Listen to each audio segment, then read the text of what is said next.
ಮಾಡ್ತಕ್ಕಂಥ ಒಂದು ನ್ಯಾಯಯುತವಾದಂಥ ಕಾರ್ಮಿಕರಿಗೆ ಸರ್ಕಾರ ಏನು ಕೊಡಬೇಕಾಗಿದೆ ಆ ಮುಷ್ಕರವನ್ನ ಆ ಒಂದು ಹಣವನ್ನ ನ್ಯಾಯಯುತವಾಗಿ ನೀಡಬೇಕು ಅಂತ ಹೇಳಿ ಸಂದರ್ಭದಲ್ಲಿ ನಾನು ಹೇಳ್ತಾ, ದಯಮಾಡಿ ಏನು ಇವತ್ತು ಒಬ್ಬ ಕೂಲಿ ಕಾರ್ಮಿಕನಿಗೆ ಇವತ್ತು ನಮ್ಮ ರೈತರು ತೋಟದ ಕೂಲಿ ಕಾರ್ಮಿಕರಿಗೆ ನಾವು ದಿನಕ್ಕೆ ಊಟ ತಿಂಡಿ ಕೊಟ್ಟು 700 ರೂಪಾಯಿ ಸಂಬಳವನ್ನು ನಾವು ಕೊಡ್ತಾ ಇದ್ದೀವಿ ಬಂಧುಗಳೇ.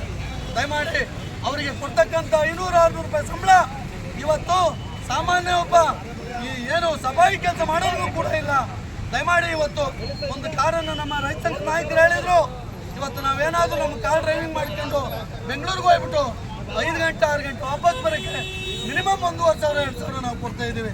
ದಯಮಾಡಿ ಏನು ನ್ಯಾಯಯುತವಾದಂಥ ಒಂದು ಬೇಡಿಕೆಯನ್ನು ಅವ್ರಿಗೆ ಕೇಳ್ತಾ ಇದ್ದಾರೆ.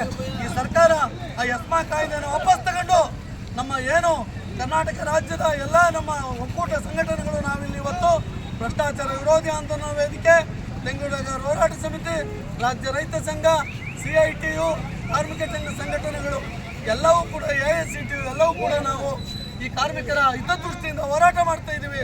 ಈ ಹೋರಾಟವನ್ನು ನಾವು ಬಿಡಲ್ಲ.